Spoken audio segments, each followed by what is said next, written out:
Yes. So first of all আজকের meeting এ সবাইকে welcome, এবং আমাদের মিটিং আজকে এটা নিয়ে আলোচনা করব যে আজকে আমরা আমাদের পরিবারকে কি করে সিকিওর রাখবো।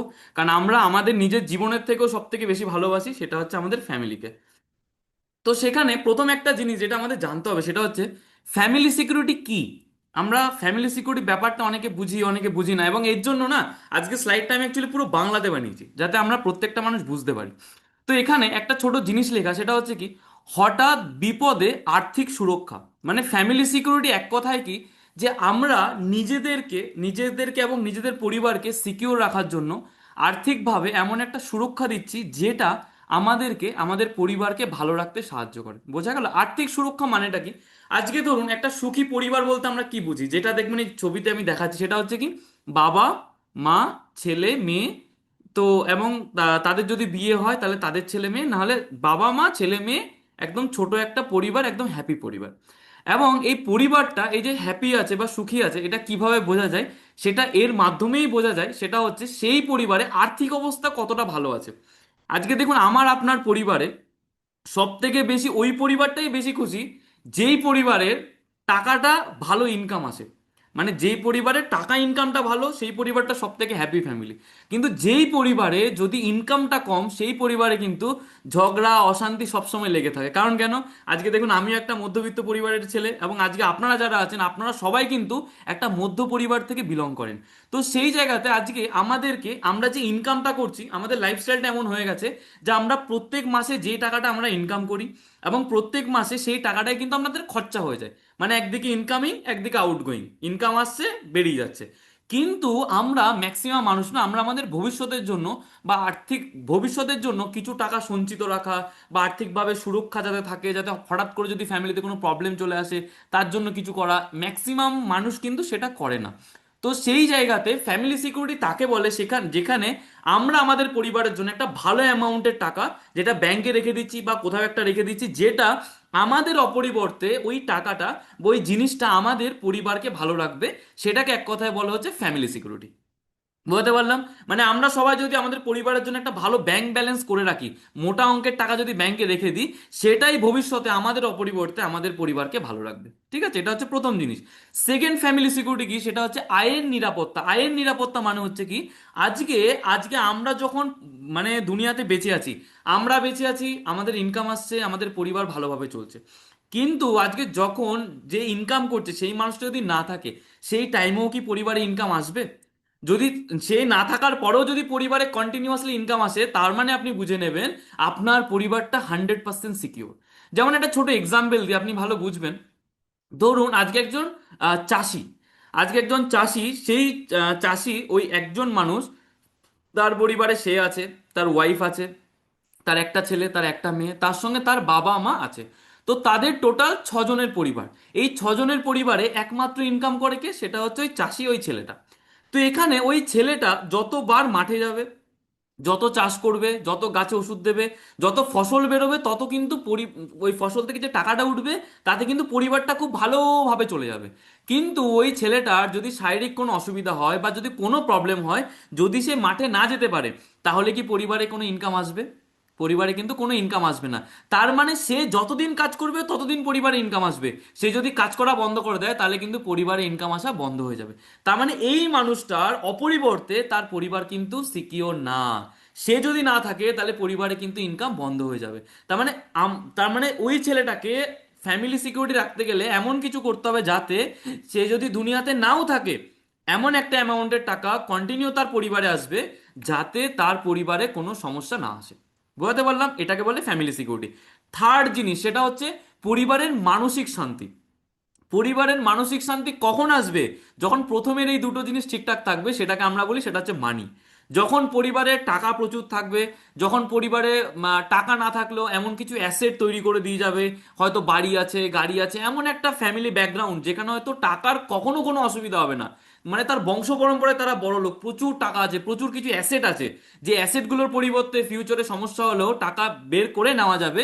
সেই রকম জায়গায় যদি ফ্যামিলিটা থাকে, তার মানে বলা যায় আপনার পরিবার 100% সিকিওর। বোঝাতে পারলাম? তার মানে তিনটে জিনিস কি কি? প্রথম হচ্ছে হঠাৎ যদি কোনো বিপদ আসে সেখান থেকেও একটা টাকা থাকবে, যেটা ওটাকে মেকআপ করে দেওয়া যাবে, তার মানে ফ্যামিলি সিকিউর। সেকেন্ড জিনিস হচ্ছে কি, যে ইনকামটা আজকে যে করছে সে যদি দুনিয়াতে নাও থাকে, তারপরেও যদি ইনকামটা কন্টিনিউ আসতে থাকে, তার মানে আপনার পরিবার সিকিউর। থার্ড জিনিস, পরিবারের মানসিক শান্তি থাকবে যখন আপনার পূর্বপুরুষরা এমন কিছু একটা করে গেছে যেখান থেকে কন্টিনিউ টাকা পরিবারে আসছে, তার জন্য পরিবার মানসিক শান্তিতে আছে। তার মানে বুঝবেন আপনার ফ্যামিলি সব থেকে বেশি সিকিউর। বোঝা গেল? কিন্তু এই জিনিসগুলো যদি না হয়ে থাকে, তার মানে আমি আপনি সব থেকে বেশি খতরনাক জায়গাতে আছি। তার মানে আমাদের ফ্যামিলির সিকিউরিটি বিন্দু মাত্র নেই। এইবার আরো কিছু জিনিস আমি জিজ্ঞেস করি যে ফ্যামিলি সিকিউরিটি জরুরি কেন? আজকে আমাদের পরিবারের নিরাপত্তাটা কেন জরুরি? দেখুন, নিরাপত্তা জরুরি একটাই অনেক বড় কারণ, সেটা হচ্ছে আজকে আমাদের জীবনের না কোনো নিশ্চয়তা নেই। আজকেই দেখুন, আজকে আমি আপনি দুনিয়াতে আছি, আজকে খুব সুন্দর কথা বলছি, জীবন উপভোগ করছি, খুব ভালো চলছে। বাট আমরা কেউ জানি না কালকে সকালটা আমরা দেখতে পারবো কিনা। বলে মানুষের এক নিঃশ্বাসের কোনো বিশ্বাস নেই। আমরা লাইফে এমন অনেক কিছু শুনে থাকি, এমন অনেক ঘটনা, এমন অনেক মানুষ সম্পর্কে শুনে থাকি যে এই মানুষটা হয়তো কালকে দেখা হয়েছিল, মানুষটা হেসে খেলে আমাদের সাথে গল্প করছিল, বাট পরের দিন সকালে একটা নিউজ শুনলাম সেই মানুষটা হয়তো দুনিয়াতে নেই। তার মানে আজকে আমাদের জীবনে কিন্তু কোনো নিশ্চয়তা নেই। আজকে আমি বেঁচে আছি, আজকে আমরা আছি, কালকে আমরা থাকবো কিনা তার কোনো গ্যারান্টি নেই। তার জন্য প্রত্যেকটা মানুষের ফ্যামিলি সিকিউরিটি সব থেকে বড় দরকার। বোঝা গেল? সেকেন্ড জিনিস, সেটা হচ্ছে আমাদের দিন দিন না চিকিৎসার খরচা প্রচুর বেড়ে যাচ্ছে। আমরা সবাই জানি আমাদের ফ্যামিলিতে যদি ভগবান না করুক কোনো একটা যদি প্রবলেম আসে, সেই প্রবলেমের জন্য আমাদের যদি ডাক্তারের কাছে যেতে হয়, ডাক্তার এত মোটা অঙ্কের একটা টাকা নেয় আমাদের থেকে চিকিৎসার নাম করে। সেই টাকাটা আমাদের কিন্তু ম্যানেজ করতে গিয়ে বা সেই টাকাটা আমাদেরকে মানে সেখানে দিতে গিয়ে আমাদের হয় জায়গা সম্পত্তি কিছু করতে হয়, বা তা না হলে আমাদেরকে নিজেদের জমি বিক্রি করে বা কিছু না কিছু করে সেই টাকাটা কষ্ট করে কিন্তু মানে অ্যারেঞ্জ করতে হয়। এবার সেইখানে আজকে চিকিৎসার খরচা যেমন বাড়ছে, সেই জায়গাতে আমাদের একটা মোটা অঙ্কের টাকা বা কিছু একটা চিকিৎসার জন্য রেখে দেওয়া উচিত, যেটা আমরা আমাদের পরিবারকে ভালো রাখবে। তার মধ্যে ফ্যামিলি সিকিউরিটি কেন দরকার? নিজেদের ভবিষ্যতে চিকিৎসার জন্য ফ্যামিলি সিকিউরিটিটা খুব দরকার। বুঝতে পারলাম? থার্ড জিনিস, সেটা হচ্ছে সন্তানদের ভবিষ্যৎ। আজকে দেখুন, বলা হয় একটা বাবা বা একটা মা নিজের থেকেও সব থেকে বেশি ভালোবাসে কাকে জানেন? সেটা হচ্ছে তার ছেলে মেয়েকে। যেমন এখানে একটা ছবি দেখিয়েছি, দেখুন একটা বাবার একটা ছেলে। এখানে এই বাবা, আজকে আমার আপনার প্রত্যেকটা মানুষের বাবা, আজকে এরা যে প্রফেশনে থাকুক, আজকে যেই কাজটাই করুক, সারাটা দিন পরিশ্রম করে, রক্ত জল করে পরিশ্রম করে। কাদের জন্য জানেন? সেটা হচ্ছে আমার আপনার জন্য। আজকে আপনার যে হাজবেন্ড, আজকে আপনার হাজবেন্ড সারাদিন পরিশ্রম করে, অক্লান্ত পরিশ্রম করে, না খেয়ে সারাদিন কষ্ট করে যাচ্ছে কাদের জন্য? নিজের ফ্যামিলির জন্য, নিজের ছেলে মেয়ের জন্য। তো সেখানে আজকে আমাদের ফ্যামিলি সিকিউরিটি এর জন্যই দরকার। আজকে আমাদের নিজেদের ছেলে মেয়েদের সন্তানের ভবিষ্যতের জন্য, ছেলে মেয়েদের পড়াশোনার জন্য আমাদের এমন কিছু রেখে যাওয়া উচিত যাতে এদের ভবিষ্যতে যাতে কোনো রকমের সমস্যা না হয়, তার জন্য ফ্যামিলি সিকিউরিটি খুব দরকার। বোঝাতে পারলাম? তাহলে তিনটে পয়েন্ট কি কি বললাম? প্রথম হচ্ছে আমাদের জীবনে কিন্তু কোনো নিশ্চয়তা নেই, আজকে আমরা আছি কালকে থাকবো কিনা কোনো গ্যারান্টি নেই। দ্বিতীয় জিনিস হচ্ছে চিকিৎসার এখন যেরকম খরচা বাড়ছে, সেই জায়গাতে নিজেরা যদি নিজেদের ভবিষ্যতের জন্য কিছু রেখে যেতে না পারি, নিজেদের চিকিৎসার জন্য কিছু রেখে যেতে না পারি, তাহলে কিন্তু শেষ বয়সে নিজের ছেলে মেয়ের ওপর বোঝা হয়ে থাকতে হবে। তার জন্য এখন থেকে এমন কিছু করে যেতে হবে যাতে শেষ বয়সে ছেলে মেয়ের ওপর ভরসা করে থাকতে না হয়। তার জন্য ফ্যামিলি সিকিউরিটি সব থেকে বেশি জরুরি। আর নেক্সট জিনিস, সেটা হচ্ছে সন্তানের ভবিষ্যতের জন্য, সন্তানদের সুরক্ষার জন্য ফ্যামিলি সিকিউরিটি খুব জরুরি। এবার নেক্সট আমরা জেনে নিই, আপনাদের সবাইকে আমি একটা কোশ্চেন করি, সেটা হচ্ছে এখানে দু রকমের মানুষকে আমি দেখালাম। প্রথম মানুষ যে একজন বিজনেসম্যান, যে একজন অন্ত্রপ্রেনিওর, সে প্রত্যেক মাসে 1 লক্ষ টাকা করে মাসে ইনকাম করছে। ক্লিয়ার? দ্বিতীয় একজন মানুষ যে কোনো একটা স্টোরে চাকরি করে, সেই মানুষটা প্রত্যেক মাসে 30,000 টাকা করে ইনকাম করে। কি বললাম? একটা মানুষ 1 লাখ টাকা করে ইনকাম করে, একটা মানুষ 30,000 টাকা করে ইনকাম করে। এবার এখানে আরো একটু ডিটেলস আপনাদেরকে বলি, যেই মানুষটা প্রত্যেক মাসে 1 লক্ষ টাকা করে ইনকাম করে, সেই মানুষটা 50,000 টাকা খরচা করে আর 50,000 টাকা করে সেভিং করে। কি বললাম? 50,000 টাকা খরচা করে, 50,000 টাকা সেভিং করে। আর যে মানুষটা 30,000 টাকা ইনকাম করে, সেই মানুষটা 20,000 টাকা করে খরচা করে আর 10,000 টাকা করে সেভিং করে। বুঝতে পারলাম? এবার আপনারা আমাকে বলুন, এই দুটো মানুষের মধ্যে যদি ভগবান না করুক এরা যদি না থাকে, এবার এখানে আরো একটা ছোট জিনিস আপনাদেরকে বলি, যে বিজনেসম্যান তার অ্যাকাউন্টে 5 লক্ষ টাকা জমেছে, মানে জমিয়ে জমিয়ে 5 লক্ষ টাকা জমেছে, আর যেই মানুষটা চাকরি করে সেই জমিয়ে জমিয়ে 2 লক্ষ টাকা জমিয়েছে। তাহলে ও জমিয়েছে কত? 5 লক্ষ টাকা। এই জমিয়েছে কত? 2 লক্ষ টাকা। এবার আপনারা আমাকে বলুন, ভগবান না করুক এই দুটো মানুষের লাইফে যদি কিছু হয়ে যায়, কার পরিবারের সিকিউরিটি সব থেকে বেশি? যে 1 লক্ষ টাকা ইনকাম করছে তার পরিবারের সিকিউরিটি সব থেকে বেশি, নাকি যে 30,000 টাকা ইনকাম করছে তার পরিবারের সিকিউরিটি সব থেকে বেশি? একটু চ্যাট বক্সে জানান তো। যে যেই মানুষটা মাস গেলে 1 লক্ষ টাকা ইনকাম করছে তার পরিবারের সিকিউরিটি সব থেকে বেশি, না যে মাসে 30,000 টাকা ইনকাম করছে তার সিকিউরিটি সব থেকে বেশি? আচ্ছা, সবাই বলছে যে 1 লক্ষ টাকা ইনকাম করছে তার সিকিউরিটি সব থেকে বেশি। আচ্ছা, কেউ বলছে আবার যে 30,000 টাকা ইনকাম করছে তার সিকিউরিটি সব থেকে বেশি। আরে বাহ, ভেরি গুড। আচ্ছা, আমরা একটু জেনে নিই যে 1 লক্ষটার গল্পটা কি আর 30,000 টাকাটার গল্পটা কি, একটু শুনি। কিছু নতুন মানুষের থেকে শুনি। পুরোনো মানুষগুলোকে তো দেখি সব সময়। আচ্ছা, আমাদের কাকে জিজ্ঞেস করবো? উম, কাকে জিজ্ঞেস করবো? এতজনকে দেখতে পাচ্ছি। আচ্ছা, আমাদের সুরেশ স্যারকে জিজ্ঞেস করি। হ্যাঁ, হ্যাঁ, হ্যাঁ, সুরেশ স্যার আঙুল তুলেছেন, আমি দেখে গুড নিয়েছি। Evening sir, good evening. Good কেমন ইভিনিং আছেন? স্যার। খুব ভালো আছি স্যার। তো স্যার আমাকে বলুন স্যার, এই দুটো মানুষের মধ্যে কার হ্যাঁ, পরিবার সব থেকে বেশি সিকিউর? যে 1 লক্ষ করে ইনকাম করছে তার পরিবার, না যে 30,000 একদম। ইনকাম করছে তার পরিবার? অবভিয়াসলি 1 লক্ষ টাকা যিনি ইনকাম করছেন তার থেকে তিনি যেহেতু 6 লক্ষ মানে 5 লক্ষ টাকা বেশি জমিয়েছে। সেভিংসটা করছেন। হুম। হ্যাঁ, যেহেতু 5 লক্ষ টাকা সেভিংস করেছেন তো হুম। অবভিয়াসলি যে 5 লক্ষ টাকা সেভিংস করেছে তার অবশ্যই মানে সেফটা ভালো, সেফটিটা ভালো। আচ্ছা, আচ্ছা। তার ফ্যামিলির সেফটিটা বেশি সুরক্ষিত থাকবে। ওকে, ওকে, ওকে, থ্যাংক তাই ইউ, না thank sir? You. Thank you sir. অ্যান্সারটা বলছি পরে, এখন একদম, অ্যান্সার বলা যাবে না। থ্যাংক ইউ, থ্যাংক ইউ একদম। স্যার। আচ্ছা, আমাদের নেক্সট নেক্সট নেক্সট অন্য একজনের থেকে শুনি। আমাদের আমাদের সুজাতা ম্যাডামকে জিজ্ঞেস করি। একদম। Good evening madam. ম্যাডামের কি মনে হয় দুজনের মধ্যে কার ফ্যামিলি সব থেকে বেশি সিকিউর? যে 1 লক্ষ ইনকাম করে সে, না যে 30,000 ইনকাম করে সে? স্যার অবভিয়াসলি যে 1 লক্ষ টাকা ইনকাম করে সেই একটু সিকিওর। আচ্ছা, কেন ম্যাডাম, কারণ কি? কারণ স্যার সে বেশি টাকা ইনকাম করছে। ও ইনকাম করছে মানে মাসে 30,000 টাকা, হুম। আর ইনি ইনকাম করছে মাসে 1 লক্ষ টাকা। তো মাসে কি তেনার কি 1 লক্ষ টাকায় কি খরচা হবে? হুম। হবে না নিশ্চয়। তো সেই আচ্ছা, দিক থেকে 1 লক্ষ টাকাটাই ওটাই হবে। আচ্ছা, okay, thank you madam, thank you. আর কয়েকজন থেকে জিজ্ঞেস করি। আমাদের অমিত স্যারের কি মনে হয় স্যার? ও, অমিত স্যার না, এটা কি?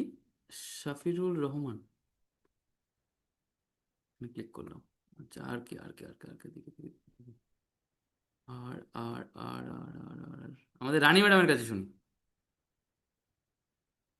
রানী ম্যাডামের কি মনে হয় ম্যাডাম, এই দুজনের মধ্যে কার ফ্যামিলি সিকিউরিটি সব থেকে বেশি? যে 1 লাখ ইনকাম করছে সে, না যে 30,000 ইনকাম করছে সে? যিনি 1 লাখ করছেন উনি, কারণ উনি তো একটা বিজনেসম্যান না। ওনার তো আচ্ছা।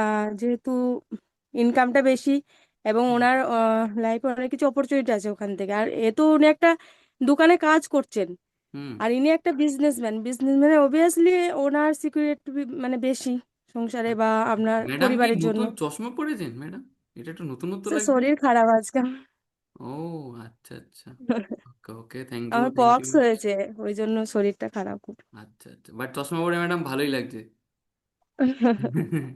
আচ্ছা, থ্যাংক আমাদের ইউ। অমিত স্যারকে জিজ্ঞেস করি। ইয়েস স্যার, অমিত স্যার বলুন।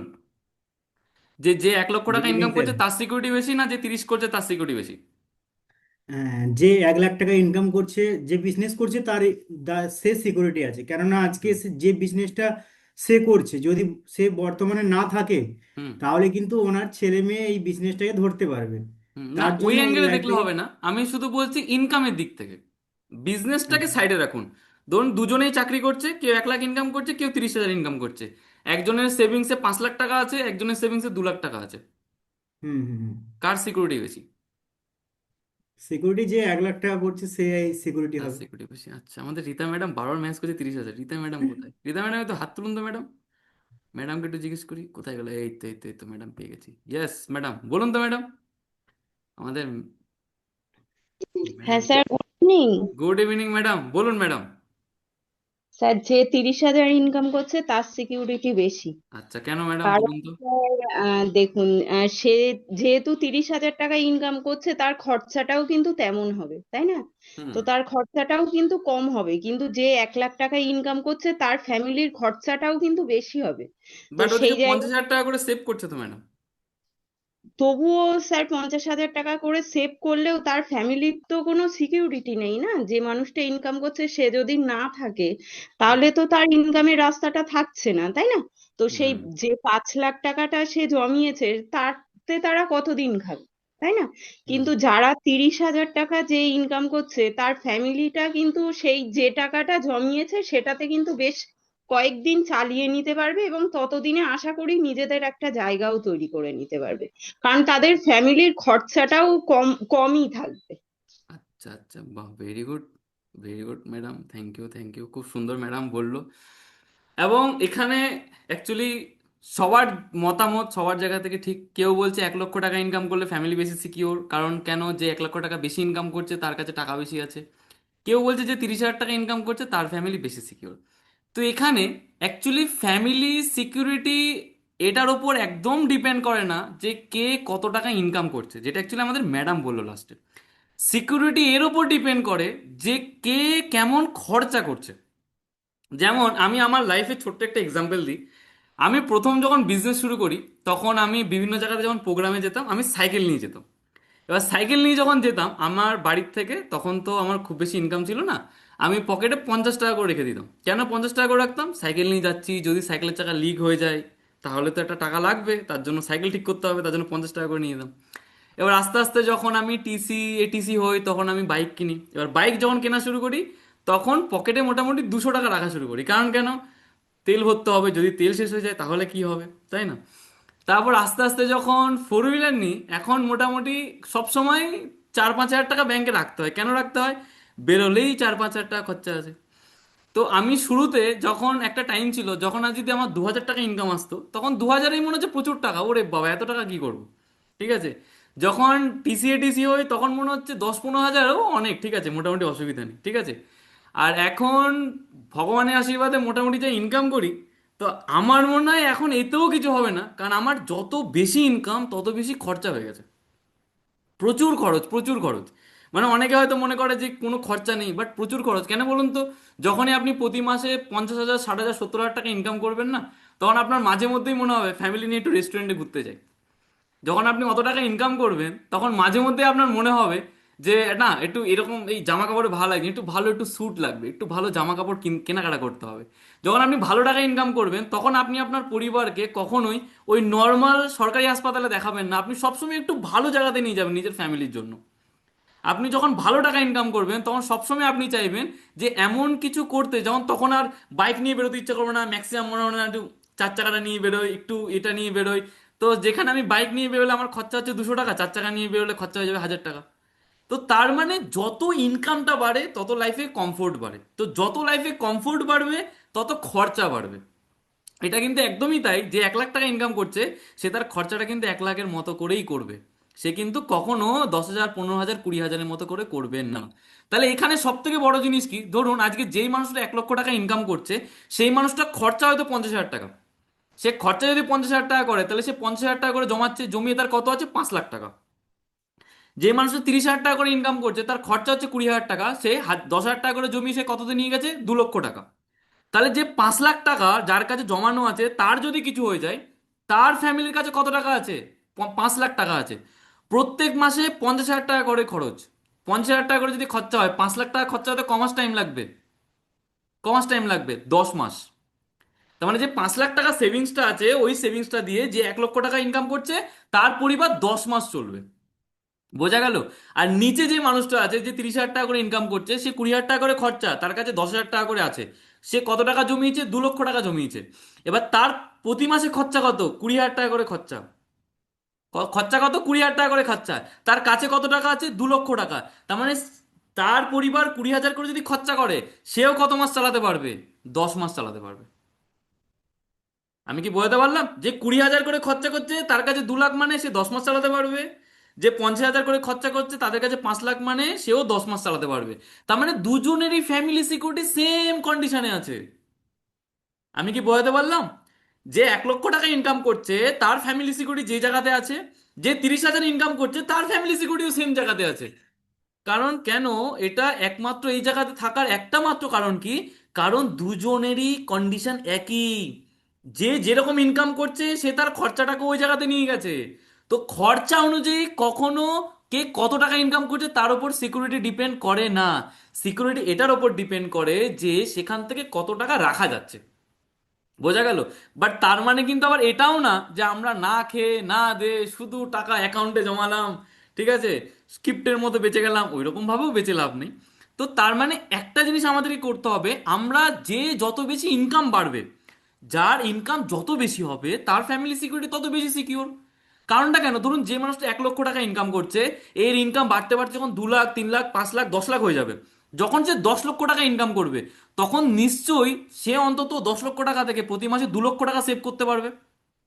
যে 10 লাখ টাকা ইনকাম করবে সেই মিনিমাম 2 লক্ষ টাকা সেভ করতে পারবে। তাহলে সে ওখান থেকে অনেক বড় একটা অ্যাসেট ক্রিয়েট করতে পারবে। তার মানে ফ্যামিলি সিকিউরিটি এটার ওপর সব থেকে বেশি ডিপেন্ড করে, সেটা হচ্ছে খরচার ওপর। যার পরিবারে খরচ কম তার ফ্যামিলি বেশি সিকিউর, যার পরিবারে খরচা বেশি তার পরিবার সিকিউরিটি কম। তার মানে আমাদেরকে সব থেকে বেশি যদি ফ্যামিলি সিকিউর করতে হয়, কোথায় ফোকাস করতে হবে? সেটা হচ্ছে খরচের ওপর না ইনকামের ওপর? সেটা হচ্ছে ইনকামের ওপর বেশি ফোকাস করতে হবে। আমাদের ইনকাম যত বেশি বাড়ানো যাবে এবং যত বেশি বেশি করা যাবে, তত ফ্যামিলি সিকিউরিটিটা তত বেশি করা যাবে। বোঝা গেল? কোন অ্যামাউন্টে ইনকাম করছে তার উপর ডিপেন্ড করে না, কত বেশি ইনকাম করছে তার উপরে অনেক কিছু ডিপেন্ড করে। তো সেই জায়গাতে এখানে আপনাদেরকে আরো একটা জিনিস এখানে দেখাই, যে আজকে আমাদের যে খরচাটা হচ্ছে, আমরা যদি একটু খরচাগুলোকে ডিফাইন করি, দেখুন আমাদের খরচাগুলো কিসের কিসের উপর ডিপেন্ড করে। ম্যাক্সিমাম খরচ কি? প্রথম হচ্ছে ইলেকট্রিক বিল। আমাদের প্রত্যেক মাসে একটা নিত্য প্রয়োজনীয় খরচা, সেটা হচ্ছে ইলেকট্রিক বিল। কারেন্টের বিল আমাদেরকে দিতেই হবে। দেখুন কারেন্টের বিল বাঁচাতে গিয়ে সবাই তো আর হারিকেন আর মোমবাতি নিয়ে বসে থাকতে পারবো না। যেই স্যারের অফিসারের মিটিং অ্যাটেন্ড করেছি, স্যার বলেছে ফ্যামিলি সিকিউরিটির জন্য খরচা কমাতে হবে, বাড়িতে কারেন্ট সবার বন্ধ, সবাই মোমবাতি জ্বালাও, মোমবাতি জ্বালিয়ে ওই ক্যান্ডেল লাইট ডিনার করো, ক্যান্ডেল লাইট ইভিনিং এ স্ন্যাক্স খাও, ক্যান্ডেল লাইট করে ঘুমাও, সব ক্যান্ডেল লাইটে, কারেন্ট পুরো বন্ধ, তাহলে টাকা সেভ হবে? এটা করা যাবে না। তো আমাদের সব থেকে বেশি খরচা হচ্ছে কোথায়? Electric bill. আমরা শপিং করছি, কেনাকাটা করছি, সেখানে আমাদের খরচা যাচ্ছে। আমরা চাল ডাল সবজি প্রত্যেক দিন নিত্য প্রয়োজনীয় যে জিনিসগুলো কিনছি, এখানেও আমাদের খরচা যাচ্ছে। ওষুধ খরচা, আজকে ফ্যামিলিতে কিছু না কিছু, সবার বাড়িতে কিছু না কিছু লেগে আছে, গ্যাস অম্বল, এই প্রবলেম ওই প্রবলেম, প্রচুর কিছু লেগে আছে, এখানেও কিন্তু আমাদের একটা খরচা যাচ্ছে। নেক্সট হচ্ছে কি? পড়াশোনার খরচ। আজকে আমাদের ছেলে মেয়ে যারা আছে বাড়িতে, তাদের পিছনেও কিন্তু একটা ভালো অ্যামাউন্টের টাকা খরচা হচ্ছে। নেক্সট হচ্ছে যানবাহনের খরচা। আজকে যেই মানুষটা চাকরি করে বা অফিসে যায়, সে যা করছে, সে যাতায়াতে যা করছে, সেখানেও কিন্তু একটা ভালো অ্যামাউন্টের টাকা তার খরচা হচ্ছে। তার সঙ্গে গ্যাসের খরচা প্রত্যেক মাসে আছে। তার থেকে যদি কিছু বেঁচে থাকে সেটা হচ্ছে সেভিংস। বোঝা গেল? আর সেভিংস বলতে মধ্যবিত্তদের সেভিংস হয় খুব কম। কারণ সেভিংস যখন একটু ভালো অ্যামাউন্টের হয়ে যায়, চলো একটা বাড়িতে একটা ফ্রিজ কিনে নিয়ে আসি, চলো একটা বড় একটা কিছু করতে হবে, একটা জমি কিনতে হবে, বা একটা এটা করতে হবে, এটা করতে হবে, এই করতে গিয়ে কিন্তু অনেকটা সেভিংস আমাদের শেষ হয়ে যায়। তার মানে এই সমস্ত কিছু, একটা জিনিস ভেবে দেখুন, এই সব কিছু ডিপেন্ড করে কার উপরে আছে? এই মানুষগুলোর উপর। কে? যদি আপনার বাড়িতে আপনার বাবা যদি ইনকাম করে থাকে, তাহলে এই সবকিছু ডিপেন্ড করে কার উপরে আছে? সেটা হচ্ছে আপনার বাবার ওপর, বা আজকে আমার বাবার ওপর, বা আজকে আপনার ইনকামের ওপর যদি সবকিছু ডিপেন্ড হয়ে থাকে, তাহলে এই সব খরচা খরচা কার উপর ডিপেন্ড করে আছে? আপনি ইনকাম করছে আপনার ওপর, বা আপনার হাজবেন্ড ইনকাম করছে তার উপরে কিন্তু এই সমস্ত খরচা ডিপেন্ড করে আছে। ঠিক না ভুল? তাই না? তাহলে এই সব কিছু যেই মানুষটার উপর ডিপেন্ড করে আছে, তাহলে সেই মানুষটার সিকিউরিটি সব থেকে আগে। আমি কি বোঝাতে পারছি? পরিবারের সিকিউরিটি সব থেকে বেশি ডিপেন্ড করছে আজকে যেই মানুষটা ইনকাম করে সংসারে টাকা নিয়ে আসছে, তার উপরে বেশি ডিপেন্ড করছে।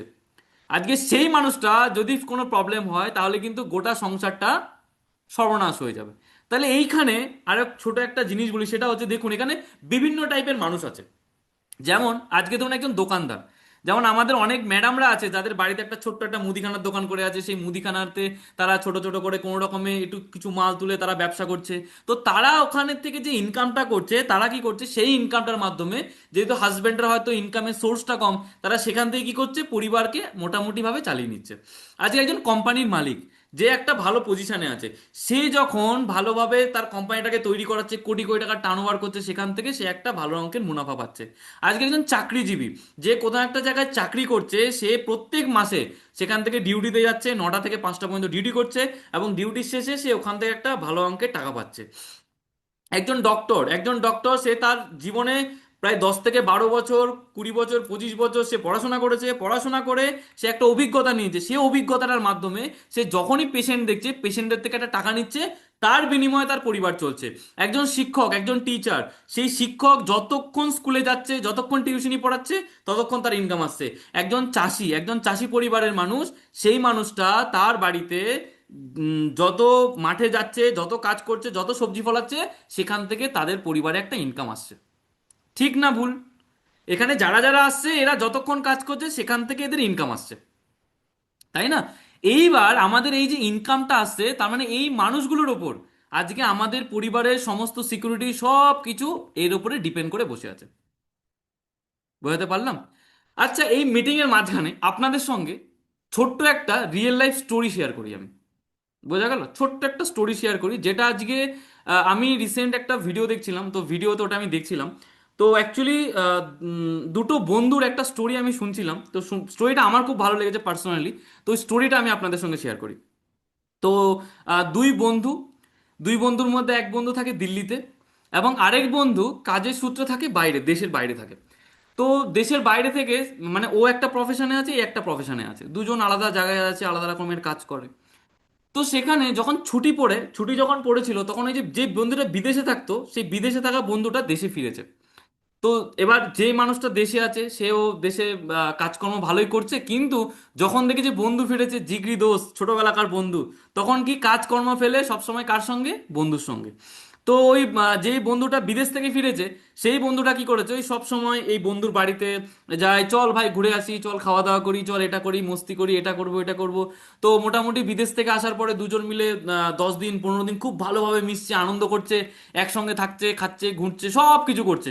কারণ অনেক দিন পরে দুই বন্ধুর আলাপ হয়েছে, প্রায় 10 থেকে 15 বছর পরে দুই বন্ধুর আলাপ হয়েছে, তো এক জায়গাতে। তার জন্য দুজনে বিশাল খুশি।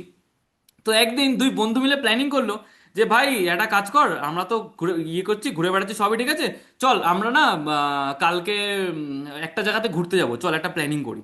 তো যে বন্ধুরা বিদেশে থাকে সে বলছে হ্যাঁ চল ঠিক আছে, কোনো অসুবিধা নেই, চল প্ল্যানিং করি, ঘুরতে যাই।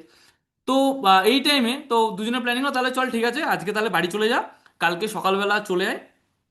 কালকে সকালবেলা এসে আমরা একটা জায়গাতে প্ল্যানিং করছি, অমুক জায়গাতে একটা সুন্দর পাহাড় আছে, আমার গাড়িটা নেব, তুইও আসবি, আরো দুটো বন্ধুকে নিয়ে নেব, আমরা 4-5 জন মিলে একসঙ্গে আমরা যাব, গিয়ে ঘুরে আসবো, খুব সুন্দরভাবে ভাই আনন্দ করবো, অনেকদিন পরে ভাই ঘুরতে যাচ্ছি। আরে ভাই তুই এসেছিস, এত ভালো লাগছে কি বলবো ভাই, তোকে সত্যি অনেকদিন ধরে মিস করছিলাম, কালকের দিনে না ভাই সে আনন্দ করব, খুব ভালো হবে। ও বলছে ঠিক আছে চল, কালকে একদম আনন্দ করব, খুব দারুণ হবে, একদম সেই হবে, দারুণ হবে। তো দুজন মিলে রাত্রেবেলা ঘুমিয়ে পড়লো, যে যার মতো বাড়িতে গিয়ে একদম সকালবেলা উঠবে, ভালো করে রেডি টেডি হয়ে একদম যাবে, খুব ভালো ব্যাপার, খুব ভালো সিচুয়েশন। তো সকালবেলা উঠলো, সকালবেলা উঠে দুই বন্ধু রেডি হলো, এক বন্ধু এর বাড়িতে রেডি হচ্ছে, এক বন্ধু ওই বাড়িতে রেডি হচ্ছে। তো রেডি হয়ে ওই বন্ধুটা সকালবেলা বাইক নিয়ে একদম ঠান্ডার মধ্যে চলে আসছে, কারণ কেন আজকে বন্ধুর সাথে ঘুরতে যাবে অনেক দিন পরে, একসঙ্গে ঘুরবে ফিরবে, খাওয়া দাওয়া করবে, আনন্দ করবে, ব্লগ করবে, ভিডিও করবে, অনেক কিছু করবে, লাইফে বিশাল আনন্দ। তো এইটা নিয়ে সেই বন্ধুটা কি করলো, একটা বাইক নিয়ে একটা আনন্দের সঙ্গে সঙ্গে আসছে। তো এসে বন্ধুর বাড়িতে ঢুকলো, যে বন্ধুটা দেশে আছে, বাড়িতে ঢুকে বলছে ভাই রেডি হয়ে গেছিস? বলছে আরে না রেডি হয়নি। আরে রেডি হসনি কেন? তাড়াতাড়ি রেডি হও ভাই, যেতে হবে ভাই, সকাল সকাল গাড়ি নিয়ে না বেরোলে পৌঁছাতে পারবো না, কি হবে না হবে, তাড়াতাড়ি ভাই রেডি হতে হবে। বলছে ঠিক আছে অসুবিধা নেই, আমি রেডি হচ্ছি, তুই চাপ নিস না। তো এই বন্ধুটা বসে আছে, ওই বন্ধুটা রেডি হচ্ছে। তো ও যখন রেডি হয়ে হঠাৎ করে আসছে, তখন এই বন্ধুটা বলছে যে ভাই আমার শরীরটা না কিরকম একটা লাগছে, বুঝলি না, আমার শরীরটা না ভালো লাগছে না। যে বন্ধুটা বিদেশে থাকে সে বলছে আমার শরীরটা না ভালো লাগছে না। তো তখন বলছে ভালো লাগছে না কেন, কি হয়েছে রে, কালকে খেয়েছিস কি, গ্যাস অম্বল টম্বল হয়ে গেছে? বলছে না রে, আমার শরীরটা না সে কিরকম একটা করছে, মনে হচ্ছে না একটু মাথা টাথা ঘোরাচ্ছে, বুঝলি তো। বলছে এই সত্যি কথা বলতো, তুই কি কালকে রাত্রে কি মদ টদ খেয়েছিস নাকি, সত্যি কথা বল, আমার বাড়ির থেকে কি করেছিস তুই? বলছে না না ভাই কিচ্ছু খাইনি। বলছে তাহলে কি হয়েছে বল? বলছে না না ভাই কেরকম একটা না লাগছে আমার। বলছে কিরকম লাগছে, তাহলে একটু তাহলে একটু হসপিটালে দেখিয়ে নিয়ে আসি তোকে। তো ওই বন্ধুটাকে নিয়েছে, গাড়িতে করে হসপিটালে নিয়ে গেছে। এবার হসপিটালে যখন নিয়ে গেছে, ডাক্তার দেখিয়েছে, তো ডাক্তার দেখিয়ে ডাক্তারকে দেখিয়ে বলেছে দেখুন তো ডাক্তারবাবু আমার বন্ধুটার কি হয়েছে। তো ডাক্তার বলছে ও কোনো অসুবিধা নেই, ওর একটুখানি না গ্যাসের প্রবলেম হয়েছে, কোনো অসুবিধা নেই, আমি ওকে একটা গ্যাসের ইঞ্জেকশন দিচ্ছি, ইঞ্জেকশনটা নিলে এক্ষুনি ভালো হয়ে যাবে। বলছে ঠিক আছে অসুবিধা নেই। ওরা বলছে দেখলি তো আমি তোকে বললাম না তোর গ্যাসের সমস্যা হয়েছে, কোনো অসুবিধা হয়নি, চাপ নিস না, এক্ষুনি হয়ে যাবে, কোনো অসুবিধা নেই। তো একটা ইঞ্জেকশন দিল, ভাই যেতে হবে কিন্তু, তুই তাড়াতাড়ি সুস্থ হয়ে যা তো, গ্যাস ম্যাচ এসব নিয়ে কি হবে ভাই, গ্যাস ম্যাচ ছাড়, চল ভাই পাহাড়ে যাবো আমরা, পাহাড়ে না গেলে হবে না, আজকে ভাই সেই প্ল্যানিং করেছি। তো ওই বন্ধুটাকে ইঞ্জেকশন দেওয়া হলো, ইঞ্জেকশন দিল, ওর গ্যাস অম্বলটা কমলো, কমে একদম রেডি হয়ে গেছে, একদম হাঁটাচলা করবে। তো বলছে চল তাহলে বেডের থেকে নাম, চল আমরা হেঁটে বেরিয়ে যাই। তো ওই বন্ধুটাকে নিয়ে দুজনে হেঁটে বেরিয়ে হসপিটাল থেকে আস্তে আস্তে হেঁটে বেরোচ্ছে। তো হেঁটে যখন বেরোচ্ছে, ওই হসপিটালের গেটের মুখে যখন এসছে, তো ওই বন্ধুটা না হঠাৎ করে মাথা ঘুরে পড়ে গেছে। মানে হসপিটালের গেটের মুখে যখনই এসছে মাথা ঘুরে পড়ে গেছে। এবার ও বলছে মাথা ঘুরে কেন পড়লো, এই তো সুস্থ ছিল, এক্ষুনি হেঁটে আসলো, কি হলো না হলো। তো আবার দুজন মিলে ওকে ধরলো, ধরে হসপিটালের ভেতরে নিয়ে গেলো, ডাক্তারবাবু দেখুন তো কি হয়েছে আমার বন্ধুটার, এক্ষুনি সুস্থ হয়ে বেরোলো, মাথা ঘুরে কেন পড়ে গেছে, কি অসুবিধা হয়েছে কি না হয়েছে। বলে দাঁড়ান দাঁড়ান আমরা ভেতরে ঢোকাচ্ছি। তো ওকে ভেতরে সাথে সাথে আইসিইউতে ঢুকিয়ে নিল, ঢুকিয়ে নিয়ে পুরো হেলথ চেক আপ করলো, সব কিছু করলো, গড়িয়ে সব চেক আপ করছে যে হার্টবিট কেমন আছে, সব কিছু কেমন আছে। তো কিছুক্ষণ এরকম থাকার পরে 5 মিনিট পরে ডাক্তারবাবু বাইরে বেরোলো। ডাক্তারবাবু বাইরে বেরিয়ে ওই বন্ধুটাকে বলছে যে একটা কথা বলার ছিল। বলছে হ্যাঁ বলুন। বলছে তোমার বন্ধুটা না আর বেঁচে নেই, তোমার বন্ধুটা মারা গেছে। বলছে মারা গেছে মানে? এই তো এক্ষুনি হেঁটে বেরোলো আমার সঙ্গে, এক্ষুনি সুস্থ ছিল, আপনি বললেন গ্যাস অম্বল হয়েছে, কোনো অসুবিধা নেই, মারা গেছে মানে কি বলতে চাইছেন? আপনার কি মাথা টাথা খারাপ হয়ে গেছে নাকি? আপনি আমার সাথে ইয়ার্কি মারবেন না, যদি টাকা লাগে বলুন আমি আপনাকে টাকা দিচ্ছি, সব ইয়ার্কি মারবেন না। বলছে অ্যাকচুয়ালি ওর না হার্ট অ্যাটাক হয়ে গেছে। বলছে সুস্থ ছেলে, ছেলেটার অল্প বয়স, মাত্র 32 বছর বয়স, আপনার কি মাথা খারাপ হয়ে গেছে নাকি? হ্যাঁ, আপনারা কি রাত্রেবেলা নেশা করে বসে আছেন? আমার বন্ধুরার সাথে সকালবেলা আমি ঘুরে বেরোলাম, কালকে রাত্রে বন্ধুর সাথে খাওয়া দাওয়া করলাম, কোনো অসুবিধা নেই, কোনো কিছু নেই। সকালবেলা বন্ধুর একটু শরীর খারাপ লাগছিল, আপনার হসপিটালে নিয়ে আসলাম, আপনি বললেন বন্ধুর একটু ইয়ে হয়েছে। তো আপনার কি মাথা টাথা খারাপ হয়ে গেছে নাকি? কি বলছেন আপনি? মাথা খারাপ হয়ে গেছে? আমার বন্ধুকে দেখান, আমার বন্ধুকে আমি দেখবো। তো ভেতরে গেল, ভেতরে গিয়ে দেখছে বন্ধুর বডি পড়ে আছে। বন্ধুর অ্যাকচুয়ালি কি হয়েছে? হার্ট অ্যাটাক হয়েছে। এবার এর তো সেই পাগলের মতো অবস্থা হয়ে গেছে, ক্লোজ ফ্রেন্ড, এতদিনের বন্ধুত্ব, অনেকদিন আলাপ হয়েছে, যাবে, ও তো সেই পাগলের মতো করছে, বলে ভাঙচুর করে ফেলবো, আমার ইয়ে আসছে না, আমার বন্ধুকে ফিরিয়ে দাও, কি হয়েছে, ভালো ছেলে, সুস্থ ছেলে, আজকে ওর কিছু হয়ে গেলে ফ্যামিলির কি হবে কি না হবে সব কিছু। সে টেনশনে কি করবে না করছে বুঝতে পারছে না। বন্ধু বান্ধব সবাইকে ডেকেছে, ডেকে বলছে দেখ এই হসপিটাল নিশ্চয়ই কিছু একটা করেছে, আমার বন্ধুটার এরকম কেন হলো। এসে বিশাল গন্ডগোল, বিশাল কিছু। সে হসপিটালে সব বন্ধু বান্ধব এসে ডাক্তারদের ওপর চিল্লামিল্লি, এটা ওটা অনেক কিছু করে বন্ধুকে ওখান থেকে নিয়ে আবার একটা অন্য একটা নার্সিং হোমে নিয়ে গেছে, নিয়ে গিয়ে ডাক্তার দেখাচ্ছে। তো ওইখানে যখন নিয়ে গেছে, ওখানে ডাক্তারবাবু বলছে সেম জিনিস, যে তোমার বন্ধুর অ্যাকচুয়ালি হার্ট অ্যাটাক হয়েছে, তার জন্য তোমার বন্ধু মারা গেছে। ওর হার্ট অ্যাকচুয়ালি অনেক দিন ধরে ছোট ছোটোভাবে ব্লকেজ হচ্ছিল, ও অ্যাকচুয়ালি বুঝতে পারেনি, তার জন্য অ্যাকচুয়ালি সকালবেলা ওর পেইন হচ্ছিল, ওই টাইমে যদি ট্রিটমেন্ট করা যেত ভালো হতো, কিন্তু তার হার্ট অ্যাটাকের জন্য সে মারা গেছে। তো এই খবরটা তার পরিবার যখন শোনে, তার পরিবার সব থেকে বেশি ভেঙে পড়ে। কারণ সেই ছেলেটা যখন বিদেশ যায়, বিদেশে গিয়ে সে 10 থেকে 12 বছর ধরে যে ইনকামটা করেছে, সেই ইনকামে তার পরিবারটা খুব ভালোভাবে চলছিল। সেই ছেলেটার বিয়ে করেছে এবং তার ছোট ফুটফুটে দুটো ছোট ছোট বাচ্চা আছে। তার বাবা মা বয়স্ক, তার বাবা মায়ের প্রত্যেক মাসের যে মেডিসিনের খরচা বা যা কিছু সব কিছু ছেলে চালায়, ওই ছেলের ওপরই ভরসা করে সব কিছু। তো এই সিচুয়েশনে ফ্যামিলি তো পুরো ভেঙে পড়েছে, যে ফ্যামিলির এখন কিছু করার নেই, এখন কি করা যাবে, যেহেতু এরকম একটা বাজে ইনসিডেন্ট হয়ে গেছে। তো এই সিচুয়েশনে ওই ফ্যামিলির কন্ডিশন সব থেকে বেশি খতরনাক হয়ে গেছে। তো আজকে আমি এই যে জিনিসটা বললাম না, এটা কিন্তু কোনো ফেক নিউজ না, এটা অ্যাকচুয়ালি দিল্লির ঘটনা। এটা দিল্লিতে একটা রিয়েলিটি ঘটনা, এবং এটা শুধু দিল্লির ঘটনা না, এটা প্রত্যেকটা নার্সিং হোমের ঘটনা। আজকে আপনি কলকাতার নার্সিং হোমে যান, এরকম প্রচুর ঘটনা ঘটছে। আজকে আপনি আপনার এলাকার আশেপাশের দিকে ঘুরে তাকান, এরকম প্রচুর ঘটনা ঘটছে। আজকে আপনি কোনো বড় একটা হসপিটালে যান, এরকম প্রচুর ঘটনা ঘটছে। এই তো আমি আমি কালকে শুনছিলাম, আজকে আমার একটা ডিস্ট্রিবিউটারের সাথে কথা হচ্ছিল, আমাদের এলাকার একটা বাচ্চা মেয়ে, মেয়েটার বয়স 21 বছর। তো শুনছিলাম মেয়েটা এত মানে, আগের দিনও দেখলাম ফেসবুকে ছবি ছেড়েছে, ভিডিও ছেড়েছে, সবকিছু ভালো। আগের দিন শুনছি হঠাৎ করে আমাদের এখানে একটা জায়গাতে যেতে গিয়ে নাকি বাইক অ্যাক্সিডেন্ট হয়েছে, হঠাৎ করে মেয়েটা মারা গেছে। তো কিছুক্ষণ আগে মেয়েটার সাথে মানে অনেকের কথা হয়েছে, মেয়েটা ভালো সুস্থ, কোনো অসুবিধা নেই, কোনো কিছু নেই, বাট হঠাৎ করে কিছু একটা হলো, দুনিয়া থেকে নেই। তাহলে আজকে এই জিনিসটা বলার একটাই কারণ, আজকে ভগবান না করুক যদি আজকে আমাদের লাইফে এরকম কোনো একটা অঘটন হয়ে যায়, এমন কোনো একটা ইনসিডেন্ট, আজকে হার্ট অ্যাটাক, আজকে কোনো প্রবলেম, ভগবান না করুক অ্যাক্সিডেন্ট বা কিছু একটা কারণে, আজকে যেই মানুষটার ইনকামের ওপর আজকে ভাবুন পরিবারের সব কিছু চলছে, আজকে ইলেকট্রিক বিল, মেডিসিন খরচা, আজকে ওষুধপত্র, চাল ডাল নুন সব কিছু ডিপেন্ড করে আছে না এই একটা মানুষের ওপর। আমাদের আজকে একটা সুখের সংসার একটা মানুষের ছোট্ট একটা ইস্যুর জন্য না পুরো ধ্বংস হয়ে যায়। ছোট্ট একটা ইস্যু। আজকে এই স্টোরিটা হয়তো একটা অন্য মানুষের স্টোরি, বাট অন্যের স্টোরি নিজের সংসারে আসতে বেশি দিন টাইম লাগে না, কারণ এগুলো অ্যাকচুয়ালি রিয়ালিটি। কারণ বলে না যে ভগবান কার জন্য কতদিন আয়ু রেখেছে, ভগবান কার জন্য কি রেখেছে আমরা কেউ জানি না, কেউ বলতে পারি না।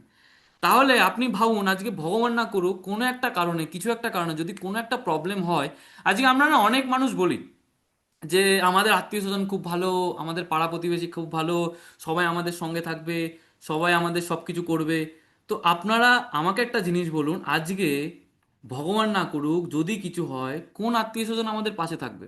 বলুন তো আমাকে। কোন পাড়া প্রতিবেশী পাশে থাকবে? কতদিন পাশে থাকবে? হুম? আজকে বন্ধু বান্ধব পাশে থাকবে? কতদিন পাশে থাকবে আমাকে বলুন। দেখবেন ভগবান না করুক যদি ফ্যামিলিতে কোনো প্রবলেম হয় না, মানে আমি আমার ফ্যামিলিতে কিছু প্রবলেম এরকম দেখেছি, সমস্যার সময় একমাত্র দাঁড়িয়ে থাকে কে জানেন? সেটা হচ্ছে আপনার পরিবার, আপনি নিজে।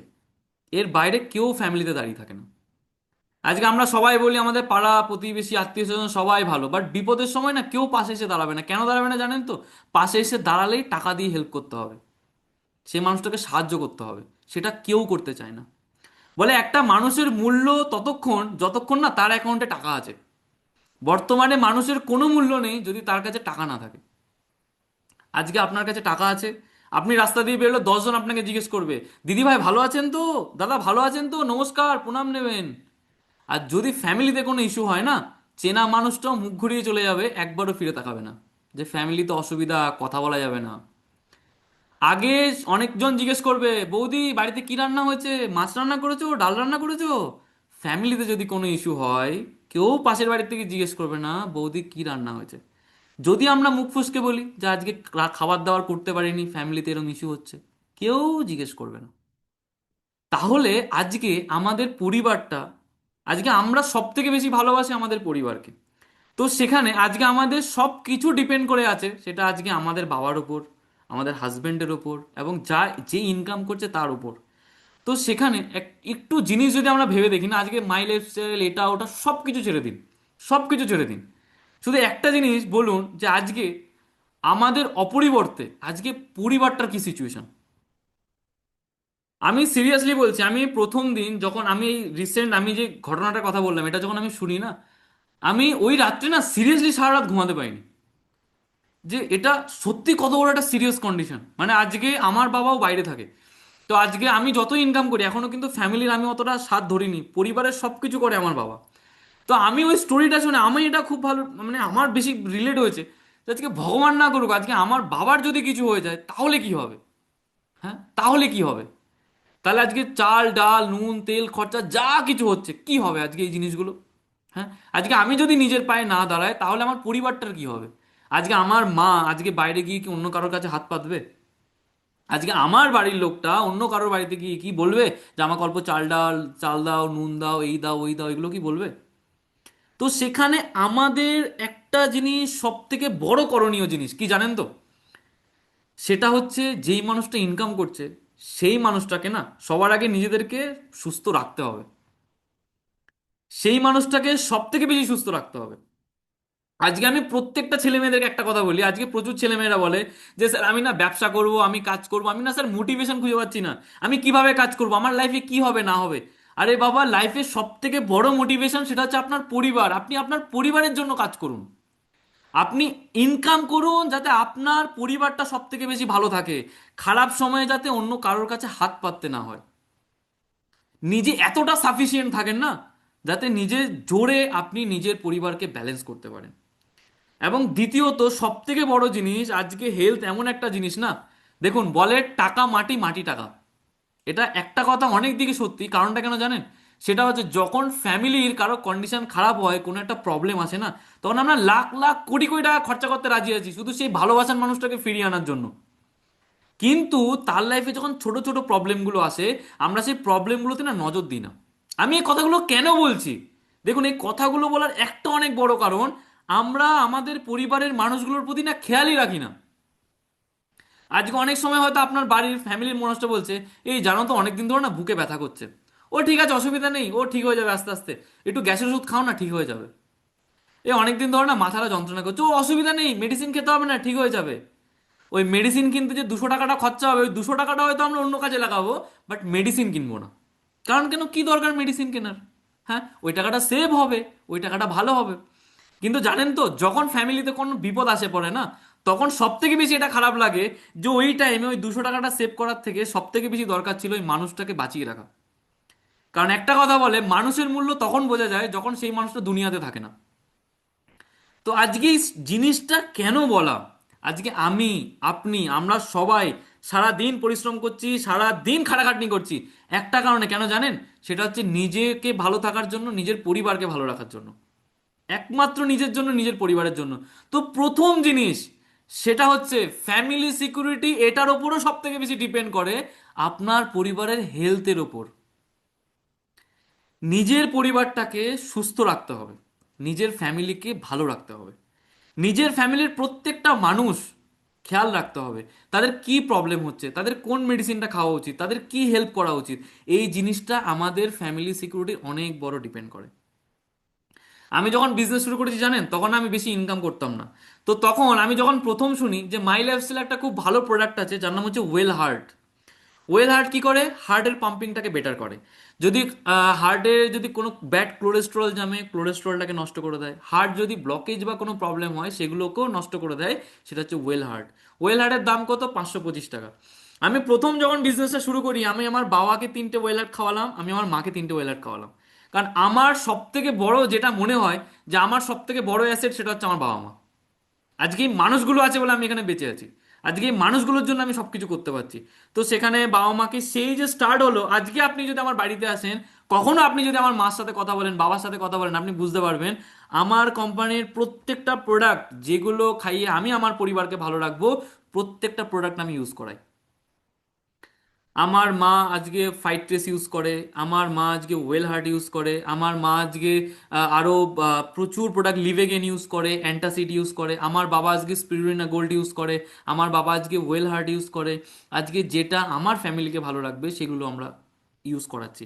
এবং আপনি বিশ্বাস করবেন না, আজকে আমার বয়স কিন্তু বেশি না, মাত্র 25। এখনো জানেন আমি ওয়েল হার্ট খাচ্ছি প্রত্যেক দিন। কারণ কেন জানেন?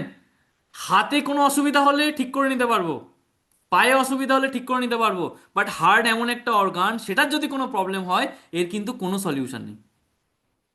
মানে আজকে যদি আমরা লাখ লাখ টাকা খরচা করি, যদি কোটি কোটি টাকা খরচা করি না, আমরা কিন্তু এর কোনো সলিউশন করতে পারবো না যদি আমাদের হার্টে কিন্তু কোনো প্রবলেম হয়।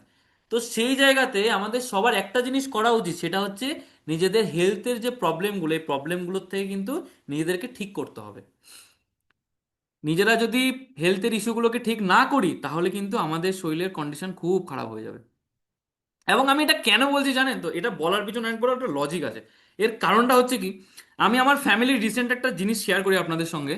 আমার মোটামুটি আজ থেকে 2 মাস আগে মনে হয়, যখন আমাদের থাইল্যান্ডের পিরিয়ড চলছিল, তো সেই টাইমে আমি হঠাৎ করে আমি বাড়িতে এসেছি। তো বাড়িতে আসার পরে হঠাৎ করে মানে আমার মা ফোন করেছে, তখন আমি বাইরে ছিলাম।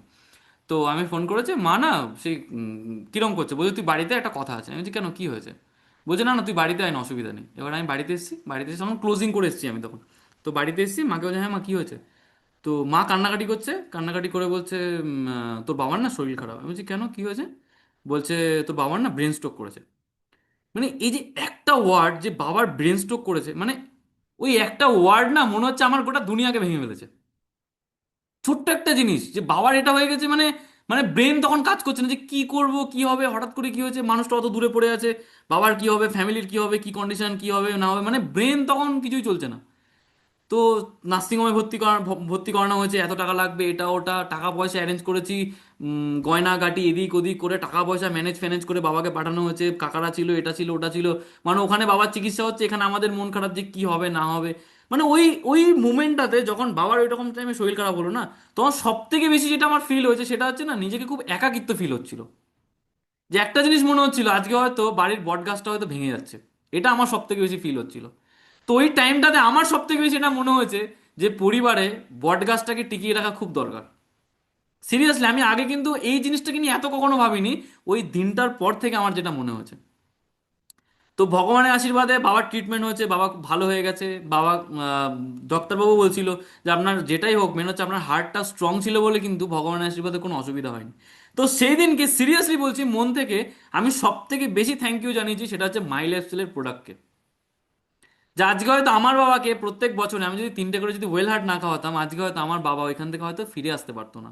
আজকে বাবাকে যদি স্পিরুলিনা গোল্ডটা না খাওয়াতাম, বাবা হয়তো এতটা স্ট্রং হতে পারতো না। তো ভগবানের আশীর্বাদে বাবা এখন খুব ভালো আছে। তো সেখানে ওই দিনটার পর থেকে আমার এটা অনেক বড় রিয়েলাইজেশন যে নিজের পরিবারকে না ভালো থাকতে হবে। আজকে দেখুন আমরা সফল হতে চাই কাদের জন্য? আজকে যে মানুষগুলোর জন্য সফল হতে চাইছি, সেই মানুষগুলো যদি না থাকে, তাহলে কাদের জন্য সফলতা, কাদের জন্য সাকসেস, কাদের জন্য কি না? তো তার জন্য প্রচুর ইনকাম করতে হবে, বাট তার সঙ্গে সঙ্গে নিজের পরিবারের মানুষগুলোরও অনেক কিন্তু আমাদেরকে সুস্থ রাখতে হবে। সেই মানুষগুলোই সবকিছু, তারা ছাড়া কিন্তু দুনিয়া অন্ধকার। সে একটা কথা বলে না, আজকে এই দুনিয়াতে যারা নিয়ে এসছে তারাই হচ্ছে একমাত্র আমাদের প্রিয় মানুষ, যারা আমাদের সবসময় ভালো চায় মন্দ চায়। তো তার জন্য তাদেরকে ভালো রাখার জন্য নিজেদেরকে সব থেকে বেস্ট একটা জায়গা, সব থেকে বেস্ট একটা প্ল্যাটফর্ম, যেটা আপনার খারাপ সময়ে আপনার পরিবারের পাশে দাঁড়িয়ে থাকবে। আজকে আপনি যদি কোনো প্রবলেম হয়, সেই প্ল্যাটফর্মটা সবসময় আপনাকে মেন্টালি সাপোর্ট করবে। আজকে আপনার যদি কোনো প্রবলেম হয়, যে জায়গাটা, যে প্ল্যাটফর্মটা আপনার পাশে দাঁড়াবে, সেটা কি জানেন? সেটা একমাত্র প্ল্যাটফর্ম, সেটা হচ্ছে মাই লাইফস্টাইল। একমাত্র প্ল্যাটফর্ম। কারণ অ্যাকচুয়ালি আমাদের ফ্যামিলিতে কি কি ইস্যু হবে জানেন? আমি একটু আপনাদেরকে ভিজুয়ালাইজ করাচ্ছি যে কি কি প্রবলেম হতে পারে। যদি প্রবলেম হয়, সব থেকে বড় যেটা প্রবলেম হবে সেটা হচ্ছে বাড়িতে ইনকামের ইনসিকিউরিটি চলে আসবে। যেই মানুষটার ইনকামের ওপর না গোটা পরিবার চলছে, সেই মানুষটা যদি ভগবান না করুক কিছু হয় না, বাড়িতে ইনকামের জায়গার কিন্তু খুব অসুবিধা হয়ে যাবে। তখন সেই টাইমে এক একটা পয়সার অনেক বেশি মূল্য হয়ে যাবে, যেটা আগে হয়তো খরচা করার জন্য দুবার চিন্তা করতে হতো না, ওই টাইমটাই কিন্তু অনেক বেশি মূল্য হয়ে যাবে। দ্বিতীয় জিনিস, আজকে যেই দায়িত্বটা, যে বটগাছটার ওপর ভিত্তি করে বাড়ির প্রত্যেকটা মানুষ রাত্রেবেলা ঘুমাতো নিশ্চিন্তে, যে আজকে উপরের এই মানুষটা আছে, কোনো অসুবিধা নেই, কালকে সকালবেলা ঘুম থেকে উঠে ভাত ডাল রুটির কোনো অসুবিধা হবে না, এই মানুষটা আছে মানে কালকে এটা আরামসে হয়ে যাবে। তো যখন সেই মানুষটা থাকবে না, তখন পরিবারে কিন্তু এই জায়গাটার ঘাটতি হয়ে যাবে। এবং সব থেকে বড় জিনিস সেটা হচ্ছে মানসিক চাপ, যেটা কিন্তু নেওয়ার বাইরে। মানে যখন কোনো খারাপ মুভমেন্ট আসে না, সেই টাইমে পাশে দাঁড়িয়ে সাপোর্ট করার মতো মানুষ, যে আজকে তুমি করো, কোনো অসুবিধা নেই, আমি তোমার সঙ্গে আছি বা আমরা তোমার সঙ্গে আছি, এই জায়গার মানুষটা কিন্তু অনেক কমে যায়। তখন একটা কথা বললাম না, সব কিছু ম্যাটার করে, সেটা হচ্ছে টাকা। টাকা আছে মানে সব কিছু আছে। টাকা আছে মানে দুনিয়া চেনে। টাকা নেই মানে কিচ্ছু নেই। মানুষের থেকেও বেশি মূল্য সেটা হচ্ছে টাকা। তার জন্য টাকার যখন ইস্যু হবে না, মানসিক চাপ প্রচুর বেড়ে যাবে। এবং তার থেকেও বেশি প্রবলেম হবে, সেটা হচ্ছে পরিবারের দ্বন্দ্ব। ফ্যামিলিতে বেশি ইস্যু তৈরি হবে তখন। ছেলের সঙ্গে মেয়ের, ছেলের সঙ্গে বৌমার, এটার সঙ্গে এটা, সব থেকে বেশি ইস্যু তৈরি হবে। কারণ কেন? টাকা নেই না। ফ্যামিলিতে টাকার ইস্যু। ফ্যামিলিতে টাকার ইস্যু হলে সবকিছু অসুবিধা, সবকিছু প্রবলেম, বেশি কিছু। একাকিত্ব, ফ্যামিলিতে একটা বাজে একটা সিচুয়েশন, মনে হচ্ছে সবকিছু খারাপ হচ্ছে, সবকিছু প্রবলেম হচ্ছে, সবকিছু এই খারাপ খারাপ জিনিস কিন্তু ফ্যামিলিতে লেগে থাকবে, একমাত্র এইটার কারণে, সেটা হচ্ছে ফ্যামিলির আর্থিক অবস্থার জায়গাটা খারাপ হওয়ার জন্য। তাহলে আজকে এর জন্য আপনি আমাকে একটা জিনিস বলুন, আজকে মাই লাইফস্টাইলকে হাঁটিয়ে দিন, আজকে বিজনেসটাকে হাঁটিয়ে দিন। আজকে ভগবান না করুক, আজকে আমাদের ফ্যামিলিতে যদি এরকম কোনো প্রবলেম আসে, আপনি একটা জিনিস নিজেকে কোশ্চেন করুন, আপনার কাছে কি এমন আছে যার মাধ্যমে আপনি এই প্রবলেমটা থেকে বেরিয়ে আসতে পারবেন? আপনার কাছে কোন সঙ্গটা আছে যেটা খারাপ টাইমে আপনাকে মেন্টালি সাপোর্ট দিয়ে বলবে, চলো কোনো অসুবিধা নেই, সবকিছু ঠিক হয়ে যাবে? কে আছে বলুন, কোন সঙ্গটা আছে আপনি আমাকে বলুন। তো আজকে প্রচুর মানুষের কাছে, আজকে আপনারা যারা যারা আছেন না, আজকে 100টা মানুষ মিটিং আছেন, আজকে আমি বলবো আপনারা 100টা মানুষ সত্যিই খুব লাকি, যেটা বাইরের মার্কেটের কোটি কোটি মানুষ লাকি না। আপনি খুব লাকি। বাইরের কোটি কোটি মানুষ যারা আজকে ইন্ডাস্ট্রির পাওয়ার বুঝতে পারছে না, যারা আজকে বিজনেসের পাওয়ার বুঝতে পারছে না, তারা সত্যিই খুব আনলাকি। তাদের মধ্যে আপনি সব থেকে বেশি লাকি, কারণ আপনার কাছে একটা প্রাউডের জায়গা আছে, কি জানেন? সেটা হচ্ছে মাই lifestyle marketing global private limited. আপনার কাছে আপনার টিম আছে, আপনার সাথে আপনার কোম্পানি আছে। আজকে মাই লাইফস্টাইলের সব থেকে বড় জিনিস কি, আজকে যদি আমরা নাও থাকি, আজকে আমরা সারাটা, প্রত্যেকটা মানুষ সারাটা দিন ফোনে কথা বলে, টিম তৈরি করে, মানুষের সঙ্গে বসে বসে যে টিমটা তৈরি করছি না, আমাদের অবর্তমানে সেই টিম যেটা কাজ করবে, সেই টিম থেকে কিন্তু আপনার পরিবারে ইনকাম আসবে। আজকে আপনি যদি 1 লাখ টাকা মাসে ইনকাম ছেড়ে যান, আজকে আমি আপনি যদি না থাকি, টিম যখন কাজ করবে, আরে 1 লাখ টাকা না আসুক, 50,000 টাকা তো আসবে। হ্যাঁ, কিছু তো আসবে ফ্যামিলিতে। আজকে এই যে যে প্রবলেমগুলো আজকে ফ্যামিলিতে হচ্ছিল, এই যে আর্থিক, পরিবারের আয়ের মানে সুরক্ষা থাকছে না, দায়িত্ব নেওয়ার লোক নেই, মেন্টালি প্রেশার, টাকার যে প্রবলেমটা, এই পুরো প্রবলেমটার সলিউশন দেবে, সেটা হচ্ছে মাই lifestyle marketing global private limited. এবং আমার খারাপ টাইমেও আমি সব থেকে বেশি মেন্টালি যেটা সাপোর্ট পেয়েছি, সেটা হচ্ছে আজকে আমাদের সবার ফেভারিট টিম, সেটা হচ্ছে টার্গেট ব্রেকার্স। সব থেকে বেশি সাপোর্ট পেয়েছি। কারণ কি জানেন তো, ওই যে একটা কথা বলে না, যে আমি আগের দিন একটা দেখছিলাম আমাদের কপিল শর্মা শোতে, এসেছিল সালমান খানের বাবা। তো সালমান খানের বাবা একটা কথা বলছিল, বলছে আগার আঁখোं में आंसू आए না, তো পৌঁছনে কে লিয়ে, মানে চোখে যদি জল আসে, সেটা মোছার জন্য বাইরের কাউকে ডাকবেন না, চোখের জল মোছার জন্য বাইরের যদি কোনো মানুষকে ডাকেন, সেই মানুষটা ওই চোখের জলটাকে নিয়ে না সওদা করবে, ব্যবসা করবে, আপনাকে ঠোকা মারা কথা বলবে। বাট আমার লাইফে আমি যতবার প্রবলেম ফেস করেছি, যা কিছু হয়েছে, সব থেকে বেশি মেন্টালি সাপোর্ট পেয়েছি সেটা হচ্ছে টিমের সমস্ত সিনিয়রদের। টিম থেকে সব থেকে বেশি সাপোর্ট আমি এই জিনিসগুলো পেয়েছি, যত প্রবলেম এসছে, যা কিছু এসছে। এবং এই জিনিসগুলোর জন্য আজকে কিন্তু আমি বেরিয়ে আসতে পেরেছি। তো আজকে আপনারা যারা যারা মাই লাইফস্টাইল করছেন না, আজকে অনেক মানুষ মনে করে মাই লাইফস্টাইল এ তো তেল সাবান শ্যাম্পু বিক্রি করার ব্যবসা, মাই লাইফস্টাইল এ তো লোক জয়েন করাতে হবে। আরে বাবা, আজকে আপনার যদি কিছু হয় না, এই লোক যে জয়েনিং করেছেন, যে লোকগুলো, ওই জয়েনিং করা লোকগুলোই আপনার পরিবারকে বাঁচাবে। আজকে পরিবারে ইনকাম করার মানুষটার যদি কিছু হয়ে যায় না, আপনি যে লোকগুলোকে জয়েনিং করিয়েছিলেন, যে লোকগুলোকে আপনি ব্যবসা করা শিখিয়েছিলেন, ইনভাইট, ফলো আপ, ক্লোজিং করা শিখিয়েছিলেন, সেই মানুষগুলো মার্কেটে কাজ করলেই আপনার পরিবারটা সিকিওর থাকবে। আজকে আপনি যদি মাই লাইফস্টাইলটাকে না করেন, আপনি আমাকে বলুন, আপনি যে কাজটা করছেন, আপনার পরিবারে যে ইনকাম করছে, সে যে কাজটা করছে, ভগবান না করুক যদি কোনো ফ্যামিলিতে প্রবলেম হয়, টাকাটা কোথার থেকে আসবে বলুন? কোথার থেকে টাকা আসবে বলুন? কেউ ইনকাম করে দিয়ে যাবে? নাকি আমরা বাড়িতে সে মানি প্ল্যান্ট লাগাবো যেখান থেকে প্রচুর টাকা আসবে, সকালবেলা উঠবো, গিয়ে টাকা ছিঁড়ে নিয়ে চলে আসবো, চাল ডাল নুন কিনে নিয়ে চলে আসবো? হবে এরকম? তার মানে এটা একমাত্র পসিবল। এই যে অনেক মানুষ বলে না, এখানে না লোক জয়েন করাতে, এ বাবা আমি লোক জয়েন করাতে পারবো না। এখন মনে হচ্ছে পারবে না, যখন বিপদে পড়বে তখন মনে হবে ঠিক তখন যদি আজকে বিজনেসে কিছু মানুষকে নিয়ে আসতাম, আজকে আমার ফ্যামিলির সব থেকে বেশি সিকিউরিটি থাকতো। তখন একটা স্টোরি বলেছি, আরো একটা অরিজিনাল স্টোরি আমি আপনাদের সঙ্গে শেয়ার করি। আমাদের মাই লাইফস্টাইলের একজন ডায়মন্ড লিডার, মাই লাইফস্টাইলের একজন ডায়মন্ড লিডার, যার নাম হচ্ছে আমাদের যমুনা নায়ার ম্যাডাম। তার হাজবেন্ডের নাম হচ্ছে সৃজন নায়ার। তো সৃজন নায়ার স্যার যখন মাই লাইফস্টাইল করতো, সে মাই লাইফস্টাইল থেকে ভালো টাকা ইনকাম করতো। এবং তার সে যেহেতু ডায়মন্ড র্যাঙ্কে ছিল, প্রচুর টাকা ইনকাম করতো আমাদের সৃজন নায়ার স্যার, এবং তার ওই ইনকামে ফ্যামিলি ব্যাকগ্রাউন্ড সব কিছু খুব ভালোভাবে চলতো। তো সৃজন নায়ার স্যারের ওয়াইফ, আমাদের যমুনা নায়ার ম্যাডাম, সেই ম্যাডাম স্কুল টিচার ছিল। তো স্কুল টিচার ওই ম্যাডাম প্রত্যেক মাসে 50,000 টাকা করে স্যালারি পেত। তো এই ওয়াইফ কখন, মানে এবার হাজবেন্ড মাসে কত ইনকাম করতো এটা ওয়াইফকে কখনো বলতো না, যা দরকার ছিল সবকিছু, কিন্তু বাট কত টাকা ইনকাম করতো এটা কখনো বলতো না। তো সৃজন নায়ার স্যার একটা প্রোগ্রামে, আমাদের এটা হচ্ছে গত 2 থেকে 3 বছর আগের ঘটনা, উনি কি করেছিল, বাইরে আমাদের ইন্টারন্যাশনাল একটা ট্রিপে গেছিল। তো ইন্টারন্যাশনাল যখন ট্রিপে গেছিল, সেখানে হঠাৎ মানে কোনো একটা অ্যাক্সিডেন্টলি তার হার্ট অ্যাটাক চলে আসে। এবং হার্ট অ্যাটাক যখন চলে আসে, তার ওখানে স্পটে ডেড হয়ে যায়। সেটা মনে হয় মেবি গোয়াতে হয়েছিল, মেবি মনে হয় গোয়াতে না বালিতে, কোথায় হয়েছিল আমি জানি না ঠিক। তো যখন এরকম ইস্যুটা হয়, তখন তার ফ্যামিলি সব থেকে বেশি ভেঙে পড়ে। কারণ কেন, তখন সেই টাইমে যখন সৃজন নায়ার স্যার এরকম প্রবলেম হয়, তখন তার 2 মেয়ে এমন একটা এমন একটা জায়গাতে পড়াশোনা করছিল, যেখানে পার মান্থ 2 লক্ষ টাকা করে ফিস দিতে হয়।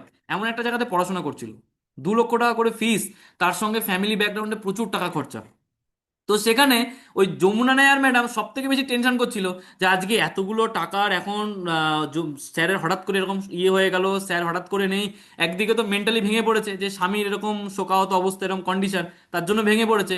এবং তার সঙ্গে সঙ্গে আরো যেটা টেনশন, যে ওনার না হয় কিছু হয়ে গেছে, আজকে আমার মেয়েগুলোকে আমি কিভাবে মানুষ করব, তাদের পড়াশোনা কি করে চালাবো, তাদের মনে হয় পড়াশোনা চালানো হয়তো পসিবল না।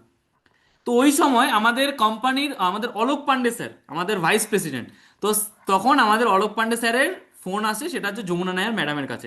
ম্যাডামকে বলে, ম্যাডাম আপনি আপনার ডকুমেন্টসটা একটু সাবমিট করে দিন, আপনার আধার কার্ডটা, প্যান কার্ডটা আর ব্যাংকের ডিটেলসটা একটু পাঠিয়ে দিন।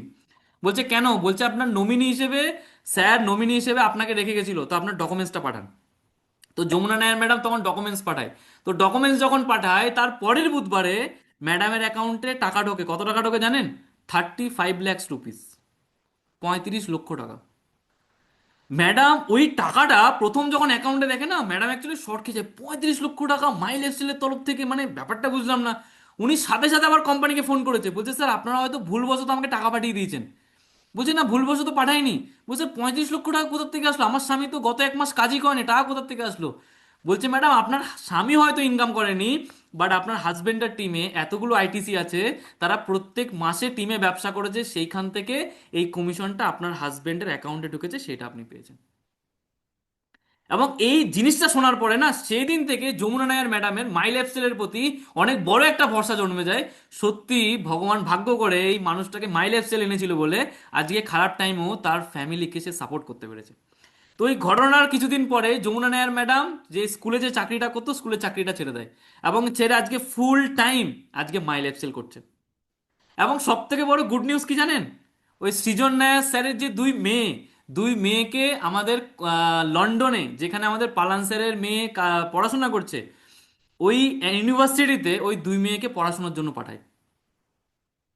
তাহলে ভাবুন, যে ইনকাম করতো সে দুনিয়া ছেড়ে চলে গেছে, তারপরেও কিন্তু খরচার জায়গা কমেনি, ছেলে মেয়েদের পড়াশোনার জায়গাতেও কোনো সমস্যা হয়নি, আর্থিকভাবেও কোনো সমস্যা হয়নি, ফ্যামিলিতে কোনো প্রবলেম হয়নি। কেন জানেন?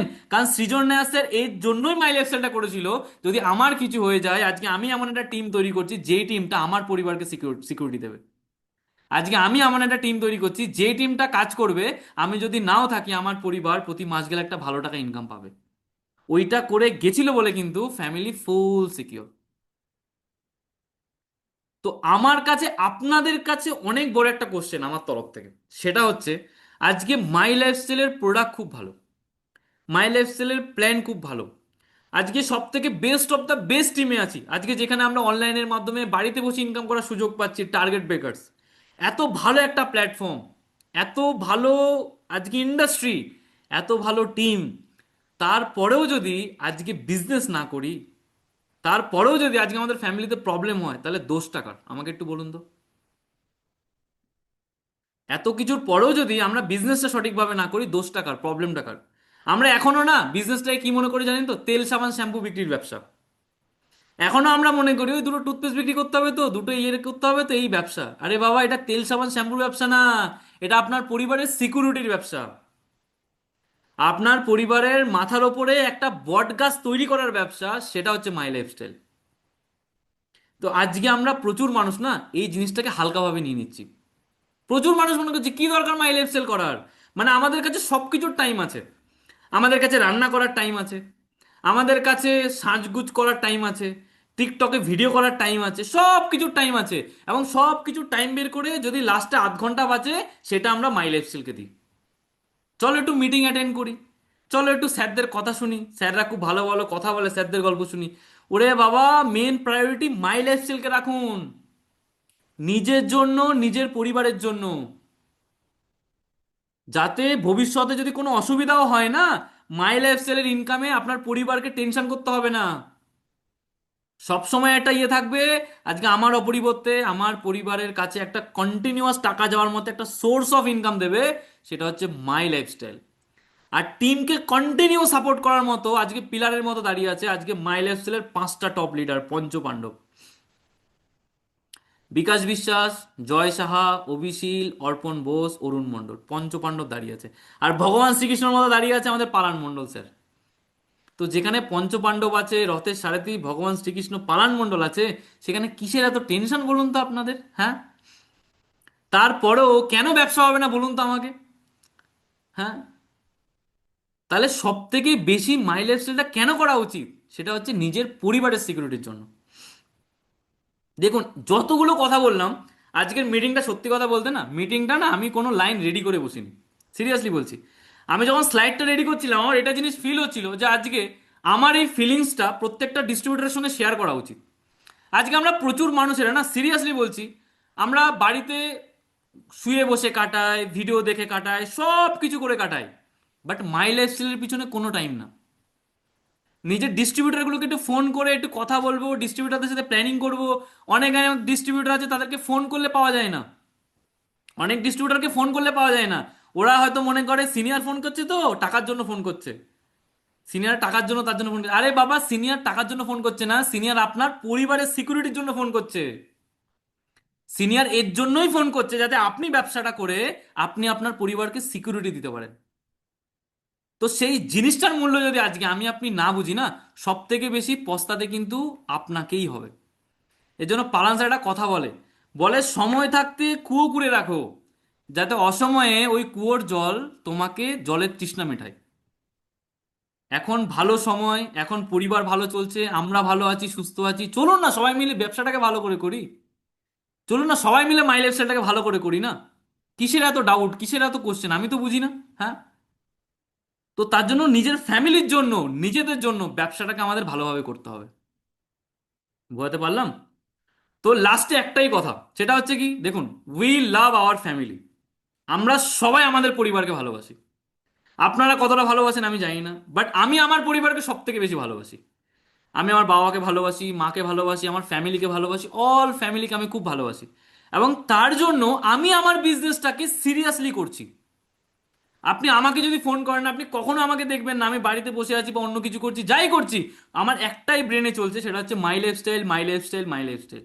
আমাকে ব্যবসাটা করতে হবে, আমাকে টিম ক্রিয়েট করতে হবে, আমার কাছে টিম লাগবে। আমার সব সময় কিন্তু এই জিনিসটা আমার মাথার মধ্যে চলছে, টিম লাগবে, টিম লাগবে, টিম লাগবে। নিজের জন্য না, নিজের ফ্যামিলির জন্য। ভগবান না করুক যদি কোনো ফিউচারে প্রবলেম আছে, আমার ফ্যামিলির কি হবে? কে দাঁড়াবে আমার ফ্যামিলির পাশে এসে দাঁড়িয়ে? তো তার জন্য আমি আমার বিজনেসটাকে সিরিয়াসলি করছি। তো আমি বলবো আজকের মিটিং এ দাঁড়িয়ে আপনি নিজেকে এই কোশ্চেনটা করুন, যে আপনি যদি আপনার ফ্যামিলিকে ভালোবেসে থাকেন, আপনি কি বিজনেসটা সিরিয়াসলি করছেন? হ্যাঁ, আপনি কি আপনার ফ্যামিলিকে ভালোবেসে বিজনেসটা করছেন? যদি বিজনেসটাকে ভালোভাবে না করে থাকেন, আপনি হয়তো মুখে ডায়লগ মারছেন আপনি আপনার পরিবারকে ভালোবাসেন, অ্যাকচুয়ালি ভালোবাসেন না। অরিজিনালি আপনি আপনার পরিবারের সিকিউরিটি নিয়ে ছিনিমিনি খেলছেন। তার জন্য আপনি বিজনেসটা ভালো করে করছেন না। তার জন্য আপনি বারবার অজুহাত দেখাচ্ছেন, আমি জয়েনিং করাতে পারছি না, প্রোডাক্টের দাম বেশি, এটা বলছে, ও ওটা বলছে। আরে গোষ্ঠীর পিন্ডি কে কি বলছে ছাড়ুন, ফ্যামিলির সিকিউরিটির জন্য করতে হবে। Simple logic. ওইসব অজুহাত এটা ওটা কিচ্ছু ম্যাটার করবে না যদি নিজের লাইফে নিজে কিছু না করেন।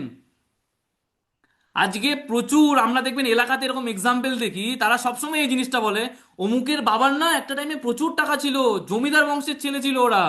দেখো বাবা চলে যাওয়ার পরে ছেলে জায়গা জমি বিক্রি করে সব খেয়ে নিয়েছে। ছেলে দেখো কিছুই নেই। বাবার অনেক জায়গা ছিল, অনেক সম্পত্তি ছিল, ছেলে আজকে লবডঙ্কা কাঁচকলা কিচ্ছু নেই। ছেলে কি করেছে? বাপের জমি বিক্রি করে করে খেয়েছে।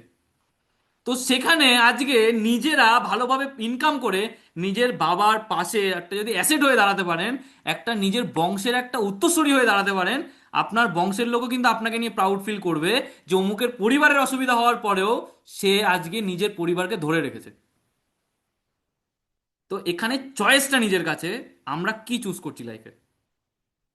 আমরা বিজনেসটার পিছনে টাইম না দিয়ে আমরা কোথায় টাইম দিচ্ছি? কেন টিকটকে এত ভিডিও আমি তো বুঝি না। হ্যাঁ, কেন এত অমুকের বউ কি করছে, এ কার সাথে পীড়িত করছে, ও কার সাথে পীড়িত করছে? আরে বাবা ছেড়ে দিন। আজকে দুনিয়াতে না থাকলে কালকের খবর কেউ নেবে না। বিজনেসটাকে ভালো করে করুন, নিজের জন্য করুন, ফ্যামিলির জন্য করুন। এবং আমি বলবো ভগবান ওপরওয়ালা আমাদেরকে খুব ভালোবাসে বলে না এত ভালো একটা ইন্ডাস্ট্রি দিয়েছে আমাদেরকে, ভালোবাসে বলে দিয়েছে।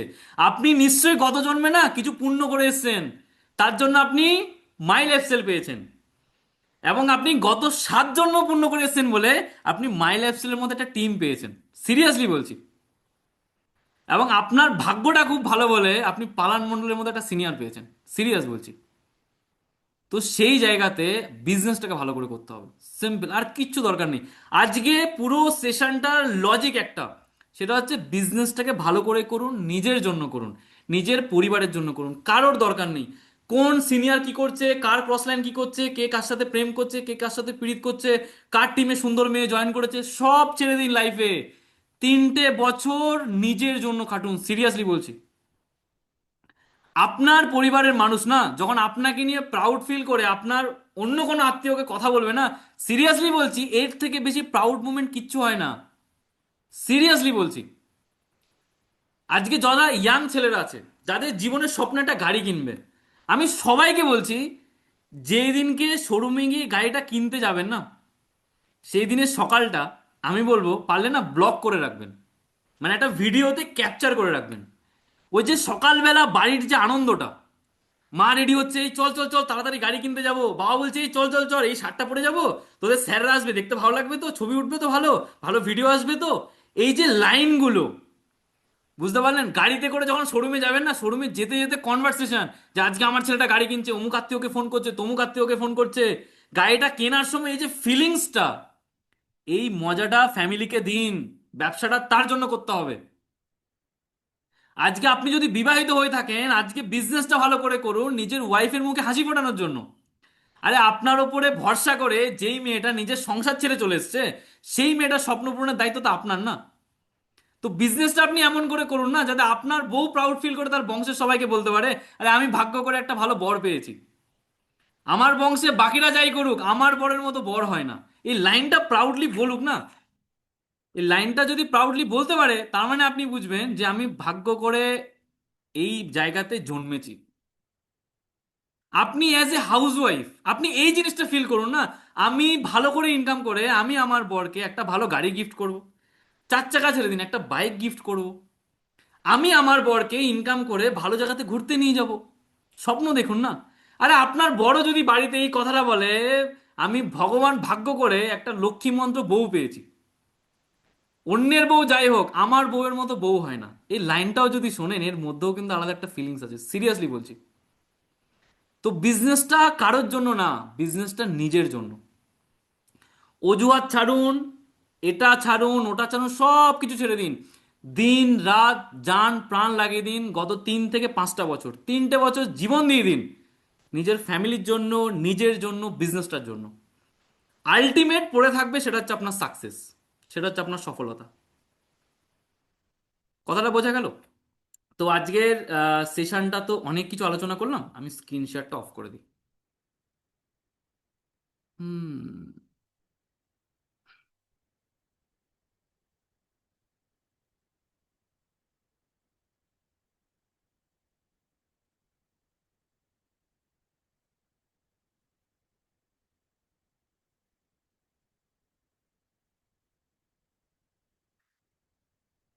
আচ্ছা, মিটিং এর লাস্টে ছোট্ট একটা স্টোরি শেয়ার করি আপনাদের সাথে, ঠিক আছে?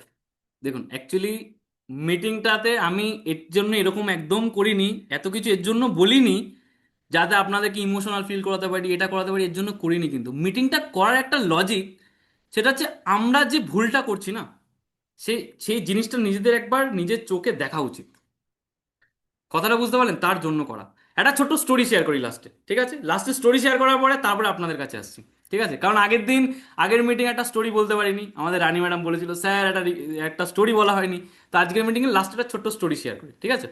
তো একজন পুরোহিত ছিল, যেই পুরোহিত না ভগবানের খুব ভক্ত।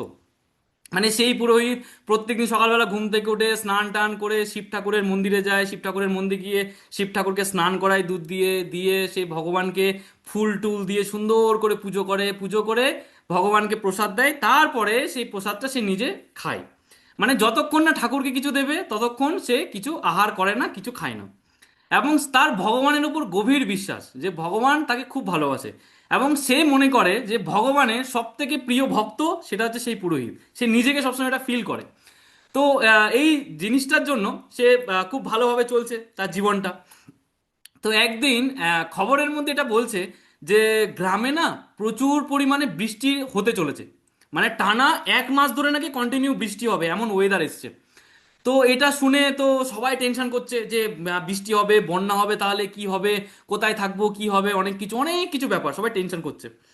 তো পুরোহিত সেখানে বলছে বলছে কোনো অসুবিধা নেই, বাকি যে টেনশন করুক, আমার কোনো টেনশন নেই, আমার সঙ্গে আমার প্রভু ভোলানাথ আছে, ভোলানাথ ঠিক আমাকে বাঁচিয়ে নেবে, কোনো টেনশন নেই, কোনো অসুবিধা নেই, সবাই টেনশন করুক, আমার কোনো টেনশন করতে হবে না। তো যেই দিনকে ঠিক পূর্বাভাস অনুযায়ী শুরু হলো বৃষ্টি, সেই দিনকে তুমুল বৃষ্টি, জোরে জোরে হাওয়া হচ্ছে, বৃষ্টি হচ্ছে, বিশাল বৃষ্টি হচ্ছে। তো 2 দিন এত টানা বৃষ্টি হয়েছে সেই গ্রামের মধ্যে না পুরো জল জমে গেছে। এবার জল যখন জমে গেছে সবার বাড়িতে বাড়িতে জল ঢুকে গেছে, আর এদিকে খবরে বলছে যে বৃষ্টি আরো বাড়বে, আরো প্রচুর প্রচুর জল হবে। তখন টেনশন আরো বেড়ে গেছে যে জল যখন বাড়িতে জমেছে এরপর তো বাড়ি ডুবে যাবে, তাহলে কি করবে? সবাই মিলে ঠিক করেছে যে এখানে আমাদের গ্রামের সব থেকে যে উঁচু জায়গাটা, উঁচু পাহাড়ের মধ্যে আমরা চলে যাই, পাহাড়ে গিয়ে অন্তত আশ্রয় নিই, না হলে আমরা বাঁচবো না। তো সবাই মিলে আস্তে আস্তে যখন পাহাড়ের দিকে যাচ্ছে তখনও দেখে সকালবেলা উঠে সেই পুরোহিত ঠাকুরকে পুজো করছে, ওম নমঃ শিবায়, ওম নমঃ শিবায়, ওর মতো পুজো করে যাচ্ছে। তো তাদের মধ্যে একজন গ্রামের লোক বলছে, ও ঠাকুর মশাই আমাদের সঙ্গে চলুন, বৃষ্টিতে সব জায়গা ডুবে গেছে, আমাদের সঙ্গে চলুন, উপরে পাহাড়ে যাচ্ছি, পাহাড়ে গিয়ে আশ্রয় নিতে হবে, না হলে কিন্তু হবে না। পুরোহিত বলছে তোমরা যাও, ভোম বলে আমার সঙ্গে আছে, আমার কোনো টেনশন নেই, আমি বেঁচে থাকবো, কোনো অসুবিধা নেই।